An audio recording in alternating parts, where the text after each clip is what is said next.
Hi, everyone. And big thanks for taking the time, Elon. You know, we've been trying to get you on the podcast since we started it 2 years ago. So we are super pleased that we have you on, and indeed on your X platform. How cool. Yeah, it's pretty cool. Yeah, I mean, you have like lots of people from all around the world simultaneously do effectively a real-time podcast, and it works pretty well. Very good. Well, we have so much to talk about.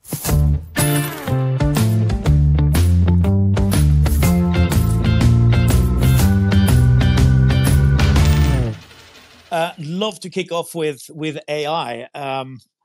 Now, what's your take on where we are in the AI race just now? Wow, that's a long answer. There's so much happening in it. AI is the fastest advancing technology that I've ever seen of any kind, and I've seen a lot of technology. Barely a week goes by without some new announcement. So, and if you look at the amount of AI hardware, the computers coming online that are dedicated to AI, that is increasing what looks like at least by a factor of 10 every year, if not every 6 to 9 months.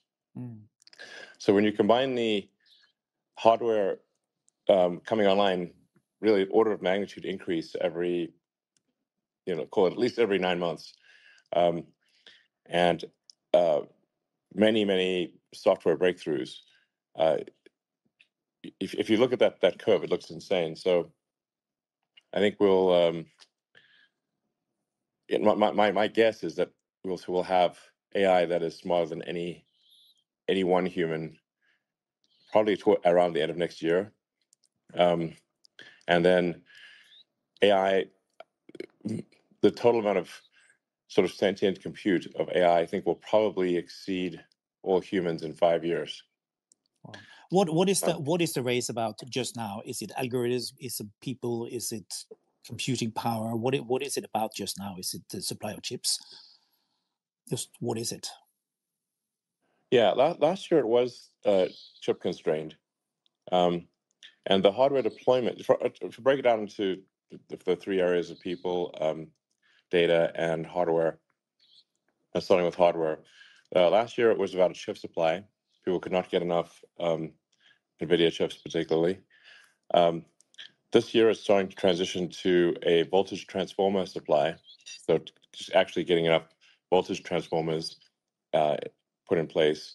So my sort of very niche joke is transformers for transformers, because a lot of the AI that's run is called a transformer. So you need transformers to run transformers. And then next, if you look out a year or two, or certainly 3 years, it's just electricity availability. So those are those constraints on the hardware side. So many of the world's smartest people are doing AI. People that would have done physics before, in fact, or have done physics, for example, have moved into AI because it's just the fastest moving field. So we're seeing a lot of the best talent, a lot of the smartest humans going into AI. And then we see, along with that, algorithmic breakthroughs. And then you start hitting the wall with the data problem. So you can fit all books ever written, just the text in compressed form on one hard drive, or we'll call it one computer. So when you're looking at like so-called tokens to train on, and you, because you still think of like all the books ever written in all languages by all humans, sounds like a lot. Certainly, it's far more than any one human could ever read. It actually is a small number. It's a small number of training tokens. It's just not enough. So then you start having to look at all the videos ever created. All the podcasts, all the everything, and you start even running out of data there. Well, hopefully they will include this podcast. Definitely will include this podcast. What's the biggest challenge you have with XAI? Well, XAI is still relatively new, so it's not like the limiting factor right now is just training our Grok version 2 model, which should be, we think, better than GPT-4. And we're hoping to complete that in May. So that's training right now. So it's just really, we're just trying to get enough GPUs online to train it fast enough to get that done in May, which I think probably will happen. And that's with roughly 20,000 H100s, and doing, I think, very efficient training. Then the next step would be for Grok 3, which would be, I guess, GPT-5 or beyond, requires 100,000 NVIDIA H100s training coherently. So that's, a half order of magnitude, basically, more training. And then you really start to have running into this data problem where you have to either create synthetic data or use real world video. Those are the two sources of kind of like unlimited data are synthetic data and real world video, which I should say Tesla has a pretty big advantage in real world video. Tesla has by far the most real world video of anyone. Yeah, you've got a huge library there. So when do you think we'll see proper AGI? Well, it depends on how you define AGI. If you define AGI as smarter than the smartest human, I think it's probably end of next year, like within 2 years. But that's there's still a pretty big leap beyond that to say smarter than the machine augmented human collective. So like, is it smarter than all humans working together who are also using computers to augment their output? And that I think is probably 5 years away. One way to look at it is to try to assess, like roughly, what is the ratio of digital to biological compute? Last question on AI. Any new thoughts on regulation and how it should be structured? Well, I think we probably do need some sort of regulatory authority to look at the safety of AI, just as we have regulatory authorities in other arenas to oversee aircraft and the safety of aircraft and cars and other things, medication. So now the rate at which AI is progressing is faster than probably any regulatory agency can keep up with. But I do have a comment on what I think is very important for achieving safe AI, which is that it's very important to train the AI to be as truthful as possible, and not to just to be as truthful as possible. I think you can get some very dangerous things when you program an AI to be politically correct. Things that may seem relatively innocuous now, but will not be so in the future if AI has immense power. You can take the Google Gemini example, where it refused to produce a picture of George Washington as a white man, and any historical figure would automatically be made diverse, because it's been programmed to insist on diversity, which sounds, perhaps okay at first, but not if the AI has so much power that it can actually enforce diversity and decide there's too many of one kind of people or too many of one sex, and kill off just kill off enough until the diversity number is what it's programmed to believe is correct. But Elon, don't you think this will be sorted out in the next version? No, they'll make it more subtle, okay, and less obvious, but it will still be there. Okay, well, we'll see. But where is China? Where is China now in relative to the US? I don't know exactly where China is, except that there are a lot of very, very smart people in China, and they won't be far behind the rest of the world, or far behind the US. I mean, the AI right now is very concentrated in San Francisco and London, and then there's a lot happening in China, but I don't have insight into what they're doing. except that I'm confident they will not be far behind what is developed in the West. Yeah. So, but mark my words, if we do not program an AI to be as truthful as possible, that is where it will go awry. That is where the danger lies. Mm-hmm. Moving tack here, moving to Tesla. Is the EV conversion now going slower than you had expected? Just where is the speed of conversion now relative to your expectations? I think it's going quite fast, actually, especially in Norway. Absolutely. Well, it's pretty much all there is your Teslas. Yeah, there's a lot of Teslas in Norway. It's crazy. I once again like to thank Norway for the support of electric vehicles. So much appreciated. Oh, anytime. So, and I think we will that all vehicles will go fully electric. It's only a matter of time. That includes aircraft ultimately and boats, obviously trains. The only thing that is ironically difficult where you can't really make it electric is rockets, because you can't get away from having to expel mass, sort of Newton's third law. But all cars will be electric. It's only a matter of time, and we'll look back on combustion cars in the same way that we look back on steam engines. That it was inevitable that there would be internal combustion cars, and it's just as inevitable that all cars will go electric. There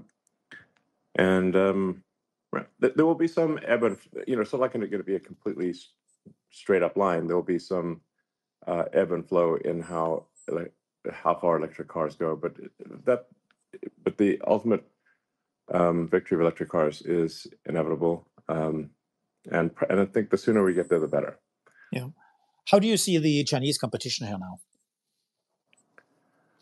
We generally find that the companies in China are the most competitive in the world, and certainly in electric vehicles or cars in general, the Chinese car companies are by far the most competitive. That's where we find the toughest competitive challenges. That they make great cars and they work very hard. So when you ride in one of the Chinese cars, what do you think? I mean, you're an engineer, you know all about it. What do you think? I have not ridden in one lately, but because they're not all available here, in the US, or very few are available in the US. Some are available in Europe. But from what my team tells me, they are very good.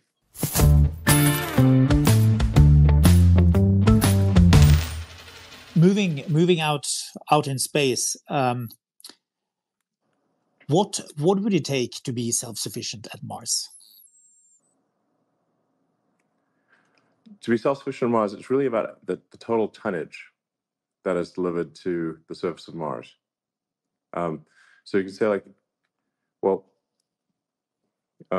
I think it's probably on the order of 1 million tons, maybe more, but somewhere between probably 1 million tons and 10 million tons are needed to make Mars self-sufficient. And how many rockets is that? Well, I gave a presentation on this recently, if people looked at my recent SpaceX talk. But if you have 100, it's really if you have 100 tons per flight, you need 10,000 flights to get to a million tons. And that's 100 tons landed to the surface of Mars. So in order to get 100 tons landed to the surface of Mars, you need 5 times that number in Earth orbit. So we do a lot of orbital refilling. So launching sort of rockets, tanker ships over and over again that would replenish the propellant of the ships that would go to Mars. And then you'd need roughly an order of 10,000 of them to get to 1 million tons. But we plan to do that. That's what we think we can get that done within 20 years. Really? So when do you think? So when do you think we'll be there for the first time? The first Starship that will land on Mars, which obviously will not have people at first, I think it's probably within about 5 years. And then it would probably launch several ships and just confirm that they can land okay on Mars.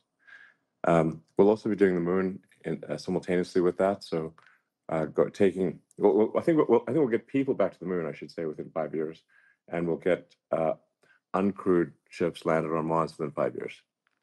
And then we'll be building up the production rate and improving the design of the booster in the ship. So, so in the first people on Mars, I think within 7 years or so, 7 to 9 years. And from there, we need to rapidly increase. We need massive numbers of ships going.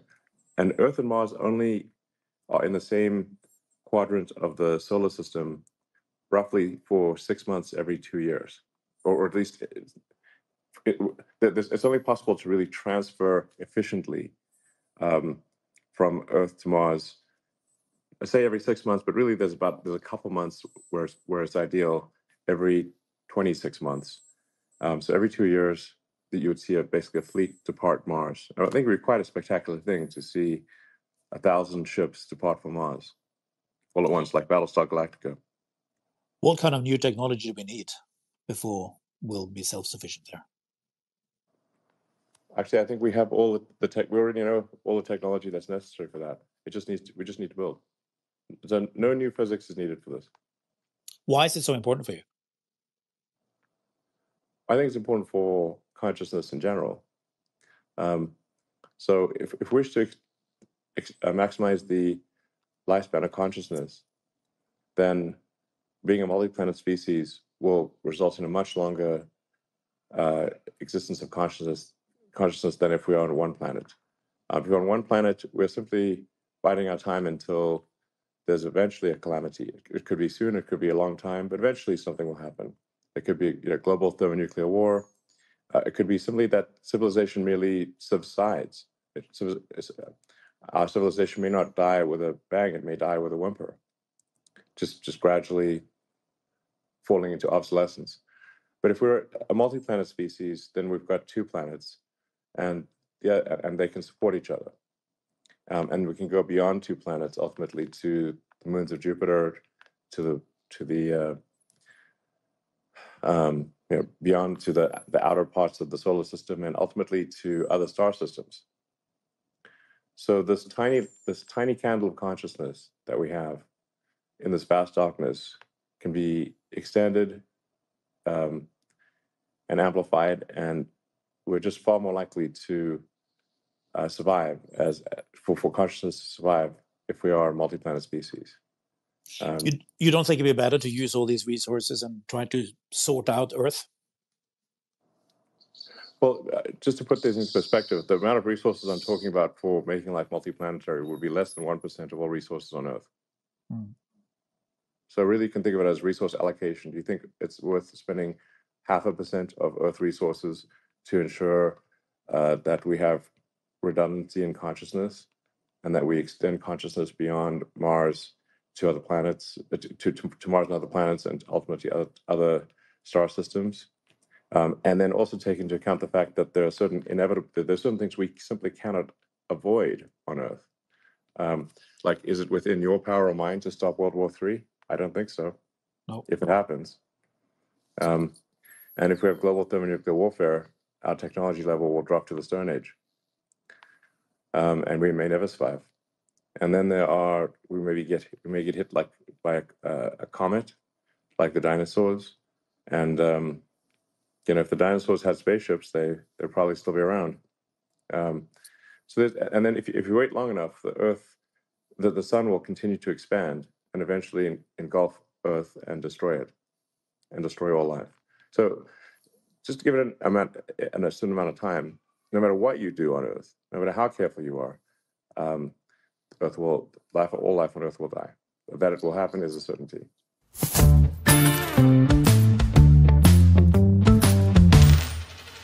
On a slightly less gloomy note, X, Twitter. Yeah. What is your vision now? How do you see the vision of X? Our goal of X is to be the best source of truth on the internet, and I think we're making a good progress there. And I mean, it's going to be like I call it everything app. Like anything you want to do, you can do on the X platform, whether it's text, audio, video, payments, financial stuff, communications of all kinds. And then, but then also where there's publicly disseminated information, just to be the best source of truth. And I think it already is that. And people may say, "Oh, there's some piece of misinformation or disinformation." I say, "Yes, but look at the replies. The replies correct that misinformation, and look at community notes and how good the batting average of community notes is. It's extremely good. It's by far the best fact-checking system on the internet." So, and a lot of people still labor under the illusion that the legacy newspapers that they read are actually true. There's so much nonsense in them. I mean, Nico, how many times do you read an article in a newspaper where you know the circumstances of what that article is, and how often is it spot on? No, of course it's normally no. Of course we all know it's normally wrong. But how do you look at sure? But how do you look at the situation now, for instance, with Russia? The work Russia does in Germany with fake accounts and so on is pretty huge activity, right? I mean, we don't see a lot of Russian activity, to be frank, on the system. So we see very little. We do see a lot of attempts to influence things, but they seem to be coming from the West, not from Russia. Right.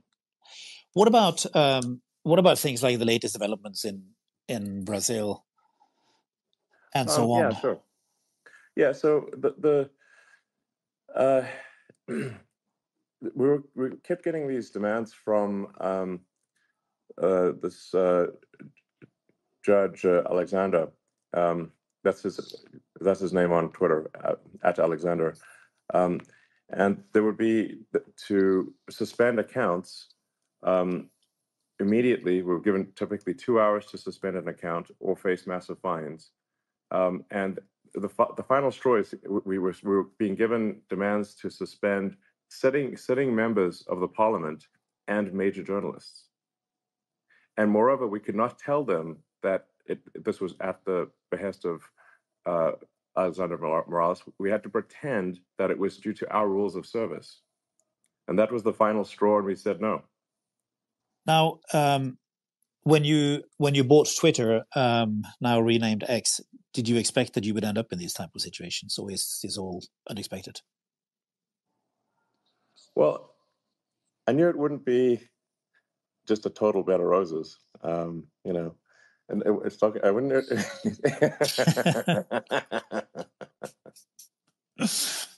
No, I mean, I thought it would be since look, we're just like rigorously trying to pursue the goal of being the most accurate and truthful place on the internet, and that doesn't mean that what is said is always true or accurate, but it is perhaps another way to frame it is as the least inaccurate place on the internet. Do you secretly think this is a bit fun? It's fun. Yeah, it's fun at times. It's stressful at times, and it's fun at times.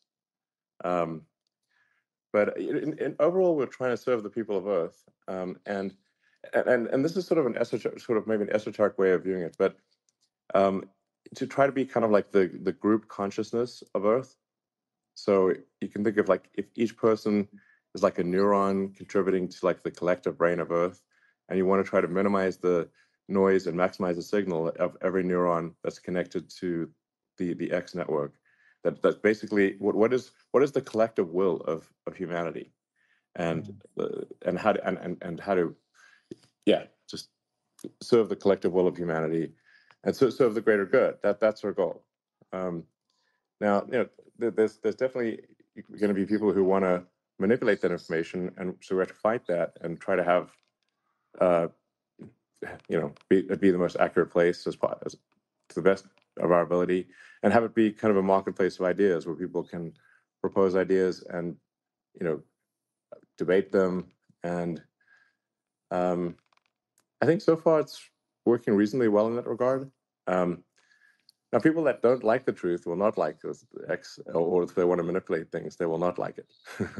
So, but only a few years ago, you were a guy producing electric vehicles. Now you are, through Starlink, you've had some big impact in Ukraine. With Twitter, you are kind of into some issues in, Brazil, India, Turkey. You're becoming like a real geopolitical force, and a really important one. How do you look at that? Well, like I said, I'm trying to take the set of actions that maximize the probability that the future is good. We have to keep civilization going onward and upward as much as possible, and try to minimize the civilizational threats that occur. We can't get to Mars if civilization collapses. It's not going to happen. So, we've got to keep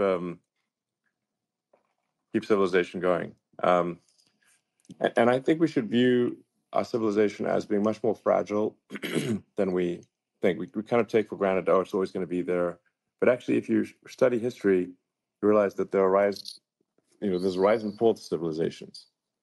I was reading in depth about the ancient Sumerians, who were arguably the first civilization, if you call civilization like writing and stuff. They're the first to develop writing.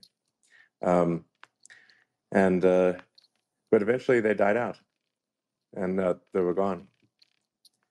So, and then nobody could read their writing at all, and they were just faded out as a civilization. But they're pretty impressive in their time. And the ancient Egyptians, the same thing. One after another. Ancient Greece had its day.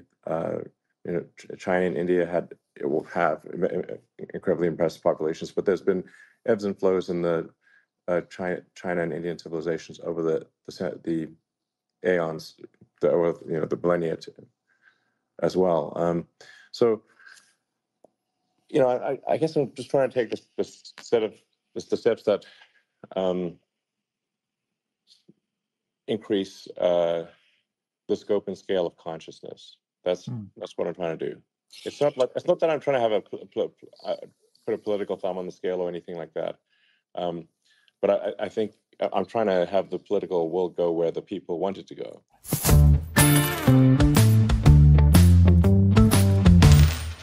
You mentioned some really smart people here, and kind of just moving tack a bit here to corporate culture. Now, you manage a lot of geniuses in your companies. What is the key to manage really smart people, you think? I don't think I manage smart people.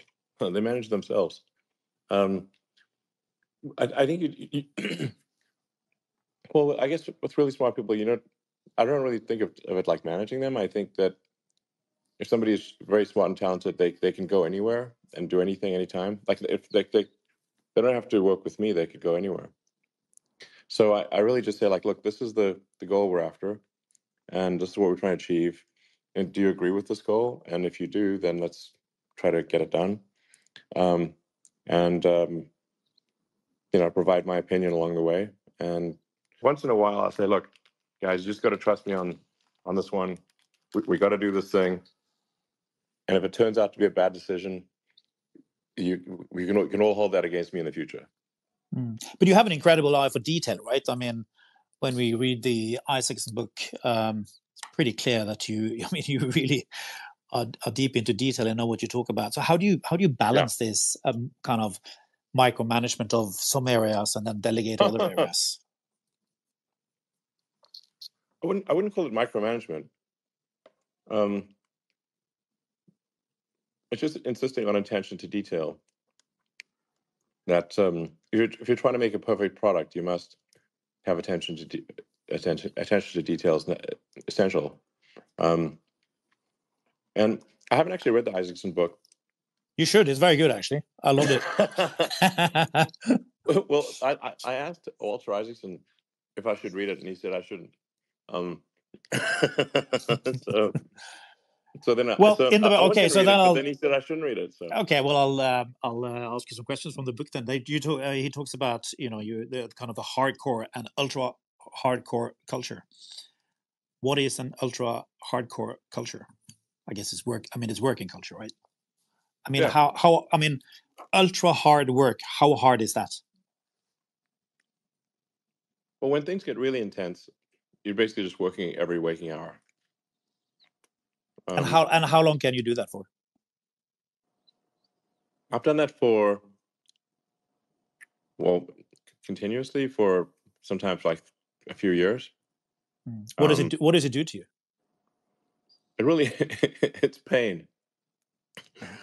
And every waking hour maybe is an exaggeration, because there are a few hours, obviously with friends and family and critical other things. But 100-hour weeks would be, I've done many stretches of 100-hour weeks, like true 100-hour weeks, where roughly 6 hours per day is sleeping. I would not recommend that. This is not, that's for emergencies, it's not all the time. During very difficult times at Tesla, I've had to do that. And sometimes at the beginning of my earlier startups, I did that, where I just wouldn't leave the office. I would just sleep under my desk and just work 7 days a week. Sometimes it's necessary for success or to avoid failure. But do you enjoy being in this crisis mode? No, I don't. It sucks. Okay. No, I don't want to be there. It's pain. But sometimes it's the difference between success and failure.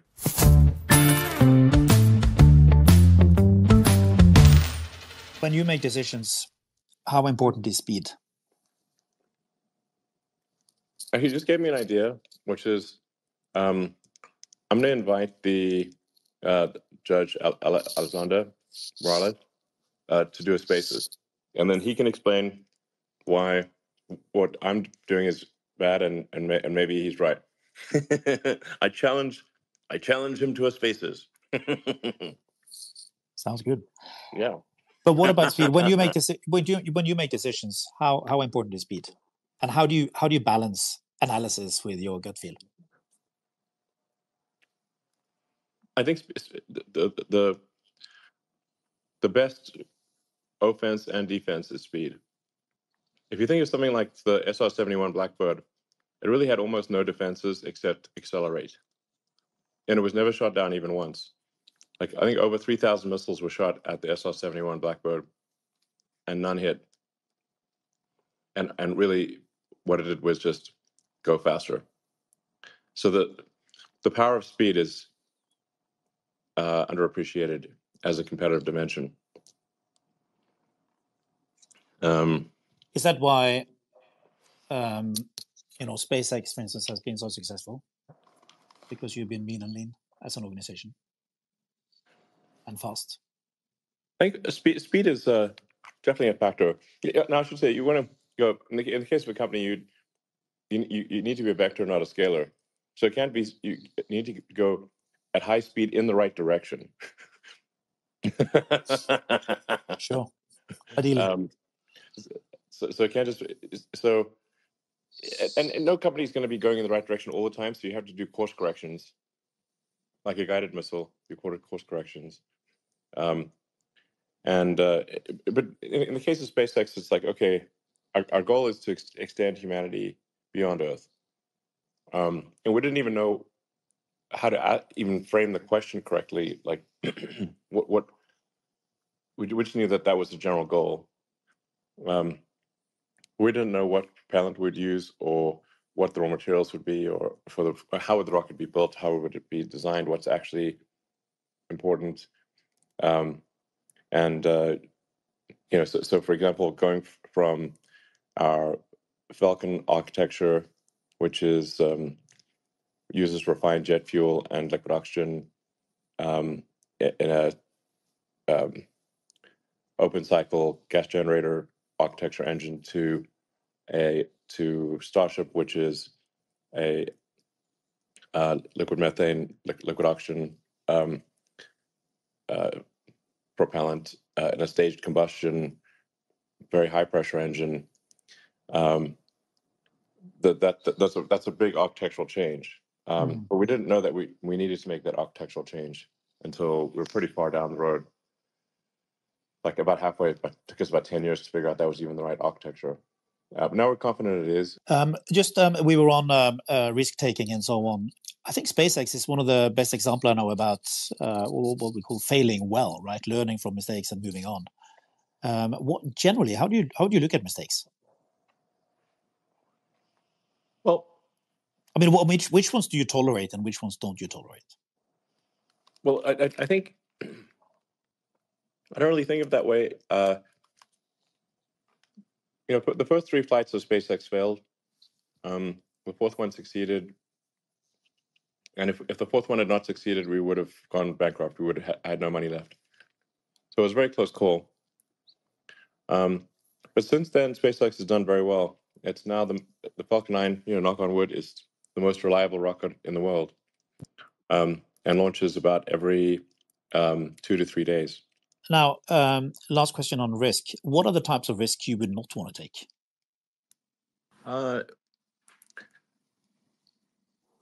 Well, I think in terms of risks, you don't want to take risks that if you only want to bet the company risks if they're absolutely necessary.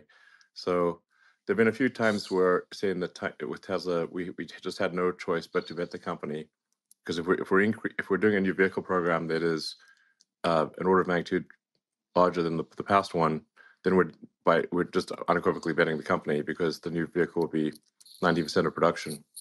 So going from the original Roadster to the Model S, original Roadster was only about 600-700 per year. Then Model S was 20,000 per year, and and then Model 3 is sort of half a million per year. Model Y over $1 million per year. So these are all bet the company vehicles. But the reason we could do, for example, the Cybertruck, which was kind of a radical new design, was because it wasn't a bet the company decision. So it was like, okay, look, let's try something. I want to try something totally crazy. It's like, what truck would Blade Runner drive? Is that the one you're going to drive on Mars? Yeah, I think it would be perfect for Mars. But like, we could try something where there's some chance that people might not like it, but it's radical and new, and it's aesthetically it's not derivative. It doesn't look like anything else on the road. Whereas all the other sort of pickup trucks look like vague copies of one another. There we could afford to take a chance on failure and say, and chalk it up to, well, we tried to do something interesting. But actually, by the way, the Cybertruck's doing great. But one of the things that I think is important for innovation is that you do accept failure. Like necessarily, you have to always look at the incentive structure of an organization and say, is that organization properly incenting innovation? If you do innovation, you're necessarily going to uncharted territory. So there are going to be some mistakes. There are going to be some failures. And you have to actually for SpaceX rocket engine development, I keep telling the team, look, if we're not occasionally blowing up an engine on the test stand, we're not trying hard enough. Absolutely. How important is research and PhDs and that kind of stuff? I think I've seen somewhere you think most PhDs are useless. Well, I think most PhD theses are useless, which I think is actually objectively true. If you look at how many PhD, you look at how many PhDs are created every year, and how many of those papers are actually used in anything. Yeah. Then objectively, most PhD theses have very low utility, or maybe zero, because nobody uses them. Now, once in a while, you get something that is spectacular, but it's pretty rare.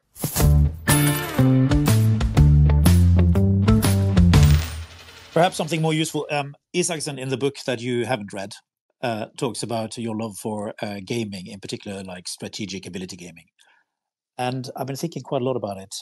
What have you learned from those games, and have that learning and wisdom been helpful when you have been planning your companies?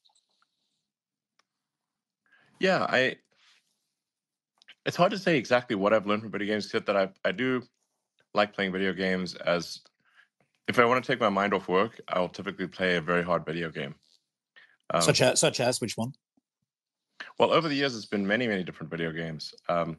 So, when I was a little kid, it was like, Pong and the little tank games and things. But if you take a game like, for example, Civilization, it's actually quite a good. It tells you how civilizations are formed. Like I remember playing the original Civilization with the technology tree, and how you invent different things. You'd like invent literacy and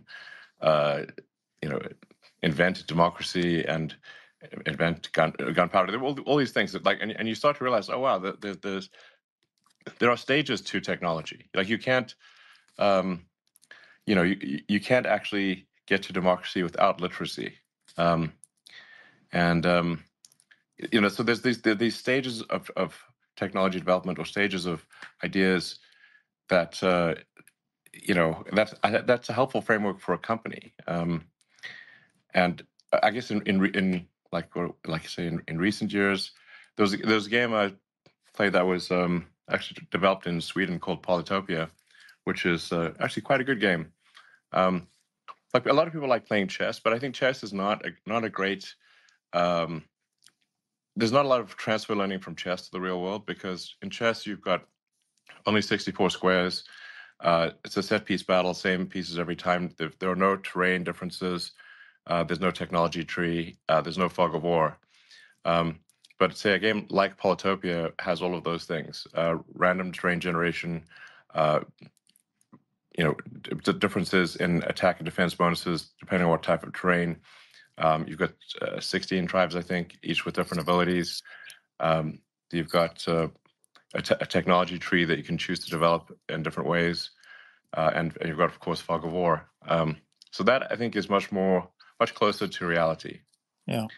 So I think for Polytopia, I mean, I was playing Diablo for a while, which is pretty fun. Diablo at high levels gets very complicated. You could call it like a spreadsheet with a game attached.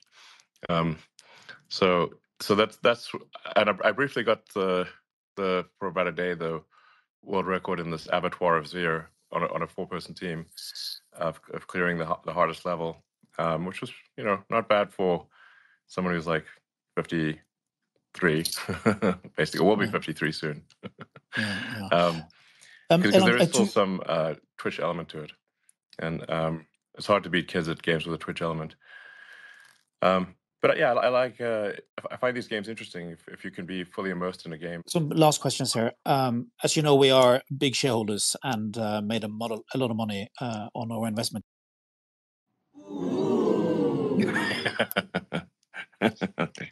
Okay, I can hear you here. Okay, good. Sounds good.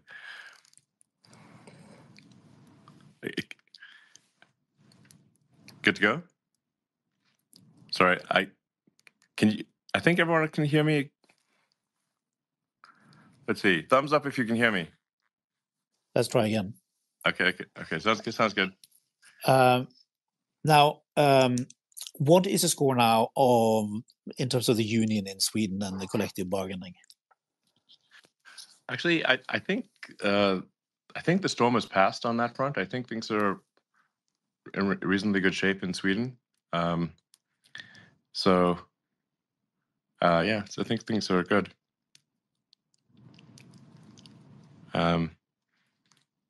Overall, I feel pretty good about the future. I mean, there's going to be bumpy quarters from here and there, but I think the long-term future of Tesla is extremely strong.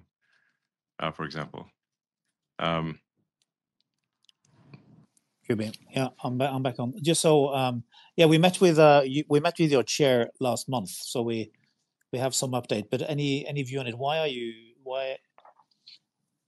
you skeptical to collective bargaining? Just playing with the soundboard here. Hello. Hello.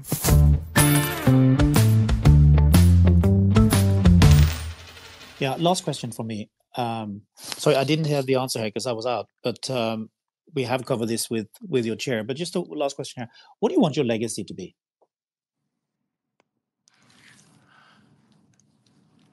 I don't mind if my legacy is accurate or inaccurate, provided that I die feeling that I've done the right thing for the future of consciousness. So just trying to have this light of consciousness last as long as possible, and maybe understand more about the nature of the universe or simulation or whatever this is. So I have a philosophy of curiosity, which is to understand the universe, understand the nature of the universe, or even what questions to ask. Kind of like I would say I would subscribe to the Douglas Adams Hitchhiker's Guide to the Galaxy School of Philosophy, that we're trying to understand what questions to ask about the answer that is the universe. Okay, I think that's a good place to end. For sure, the life on this planet would have been a lot more boring without you. Well, I'm glad to spice it up a little. Totally. All right, well, it's good talking. Bye. Take care now. All right, bye. Thanks. Bye.